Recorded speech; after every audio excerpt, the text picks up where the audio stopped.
우리 정말로 존경하고 사랑하는 탄핵 반대 당협위원장 모임의 김선동 총간사님을 비롯해 80여 명에 이르는 우리 위원장님들, 또 함께 뜻을 같이 하는 우리 당원 동지, 또 애국 동지 여러분들께 우선 감사 인사를 드립니다. 고맙습니다. 아시다시피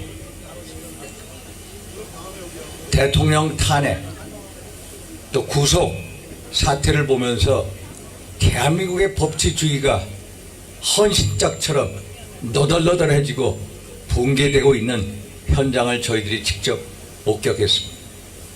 그래서 오늘 이 자리에 모이신 여러분들은 저기 서울중앙지법의 형사 25부 지기현 부장 판사와 또 재판부 판사님들께 우리들의 충정을 전달하기 위해 나온 거 아닙니까, 여러분? 맞습니까? 아마 현재 구속 취소 심리 중에 있습니다. 아마 오늘도 나오셔서 저분들이 열심히 자료를 보고 있을 것입니다. 저는 대통령에 대한 구속 취소만이 대한민국의 법치주의를 다시 살리고 사법부의 신뢰 회복을 이룰 수 있는 절호의 찬스다 라고 생각하는데, 여러분 동의하십니까? 동의하시죠? 저는 여러 가지 이 이유에 의해서 대통령의 구속 취소는 마땅하다고 생각합니다. 맞습니까, 여러분?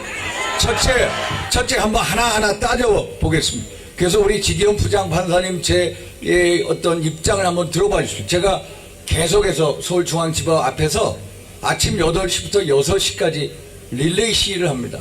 제가 주중에는 꼭 나와서 하루 1시간씩 다녀갑니다. 내일 오전에 나옵니다만 여러 가지 이유를 말씀드리겠습니다.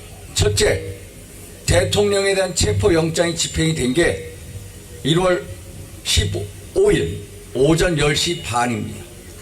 구속기간이 10일이면 만료가 됩니다. 그러면 정상적으로 1월 24일 밤에 만료가 됩니다. 그런데 체포적부심 한 날짜를 계산하더라도 1월 25일 밤이면은 구속기간이 만료돼서 석방을 했어야 되는 겁니다. 그런데 1월 26일 아침 동치도록 오후까지도 대통령을 불법 체포 국공한 상태에서 석방을 안 한 겁니다. 이게 명백한 위법이라는 겁니다. 알고 계시죠, 여러분? 그래서 이 사람들이 기소를 친 게 1월 26일 오후 7시입니다. 이때 기소를, 그래서 불법 체포 구공 상태다. 이것은 법적으로 잘못됐다라는 말씀입니다. 두 번째, 공수처입니다. 공수처 내란죄에 대한 수사권 없다는 걸 여러분 잘 알고 계시죠? 경찰이 수사권을 가지고 있습니다. 저희가 대통령께서 왜 직접 법원이나 수사기관에 가서 조사를 받겠다라고 했는데 왜 안 나가냐, 많은 분들이 그때 의아하게 생각하셨죠. 여러분, 저희들이 못 가게 했습니다. 왜? 내란죄에 대한 수사권은 경찰이 가지고 있는, 공수처에서 오라고 할 수사 권한이 없는 겁니다. 알고 계시죠, 여러분?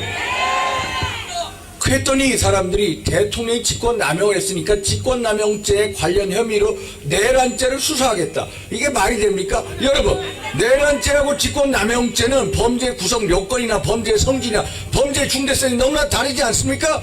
이게 말이 안 되죠.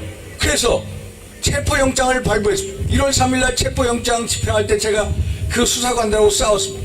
그 1차 체포영장 어떻게 했습니까?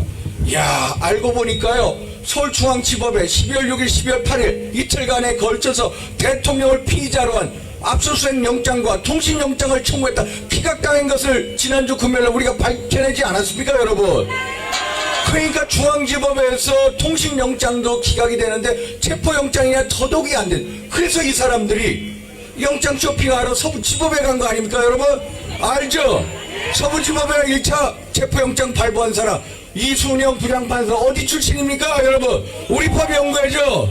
이 사람이 체포영장 어떤 영장 냈습니까? 제가 1차 체포영장을 직접 윤곽근 변호사하고 보면서 세상에 이런 영장이 어디 있습니까? 일면에다가 딱 2줄짜리 쪽지를 붙였습니다. 그 규정이 뭐냐? 형사정법 110조 111조 적용을 예로 하라. 세상에 그 규정이 뭐냐? 군사상 공무상 기밀 장소를 수색할 때는 책임자의 승낙을 얻어야 됩니다. 당시 대통령 경호처장 박종주 처장이 여기는 못 들어온다고 한 겁니다. 그런데 그 적용을 배제해라. 세상에 그런 법률 개폐권을 판사한테 준 적이 없어요. 초법장이 영장을 띈 겁니다. 알고 계시죠 여러분? 그래서 1월 15일 날 2차 체포영장 오지 않았습니까? 그 새벽에 제가 체포영장을 또 변호사들하고 플래시라이트를 켜면서 봤습니다. 그때 그 규정이 빠져버렸어요. 스스로 서부지법 판사가 잘못된 영장을 친 거 알았습니다. 그래서 새로운 신한미 부장 판사가 영장을 쳤어요. 그 영장을 보니까 그 규정이 없어요. 그러면 그 규정이 없으면 어떻게 됩니까? 형사정법 110조 적용을 받아야죠.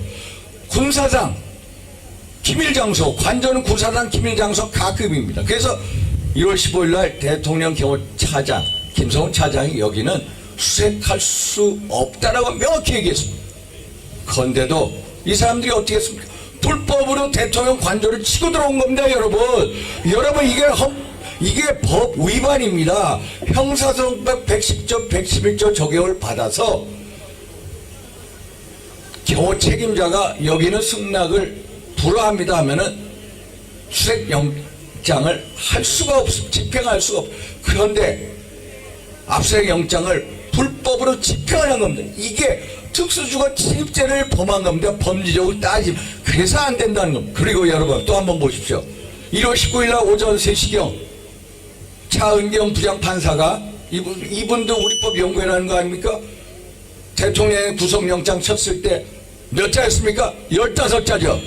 피의자 윤석열 증거인멸 우려가 있다. 이런 식이었어요. 여러분 이재명 잘 아시죠? 이재명 영장 기각한 사람이 누굽니까? 유창훈 부장판사 아닙니까? 유창훈 부장판사가 영장 기각하면서 한 얘기가 뭡니까? 야당 대표는 법적 감시와 비판의 대상이기 때문에 증거인멸 가능성이 낮다라고 했습니다. 그러면 대통령은 야당 대표보다도 훨씬 더 증거인멸 가능성이 훨씬 더 낮지 않습니까? 왜? 공적 감시와 비판의 대상이기 때문에. 맞습니까 여러분? 이것도 말이 안 되는 거 아닙니까? 그러면서 구속시켰습니다. 그래서 증거인멸 가능성 한번 따져보십시오. 대통령 관저에 들어오는데 한 번도 나온 적이 없으십니다. 제가 쭉 지켜보지 않았습니까? 그리고 대통령과 같이 주임무 종사자 피고인이라고 불리는 분들 다 감옥에 있습니다. 또 헌재 재판에 와서 다 진술했습니다. 그러면 증거인멸 가능성이 있습니까? 없습니까? 없죠. 당연히 구속 취소에 석방해야 되는 건 맞죠 여러분? 그래서 대통령이 하시는 말씀이 이 말씀이십니다. 내가 검찰 30년 이상 있었다. 세상에 이렇게 불법을 자행하는 이 수사기관 자체에 내가 너무 놀랐다는 겁니다.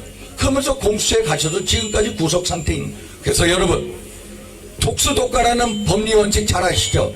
절차에 문제가 있고 하면은 결과도 문제가 있는 거. 여러분 독수독가 원칙에 의해서 당연히 구속 취소 석방돼야 됩니다. 맞습니까 여러분? 그래서 저 안에 계시는 존경하는 지기영 부장판사님과 판사분들께 저희들의 뜻을 모아서 당부드립니다. 제발 대한민국의 법치주의를 살려주십시오. 대한민국 법이 살아있다는 것을 꼭 보여주십시오. 그래서 사법부의 신뢰를 얻을 수 있도록 저 중앙지법에 있는 지기영 부장판사님 재판부가 합당한 결정을 해주실 것을 다시 한번 부탁드립니다. 맞습니까 여러분? 우리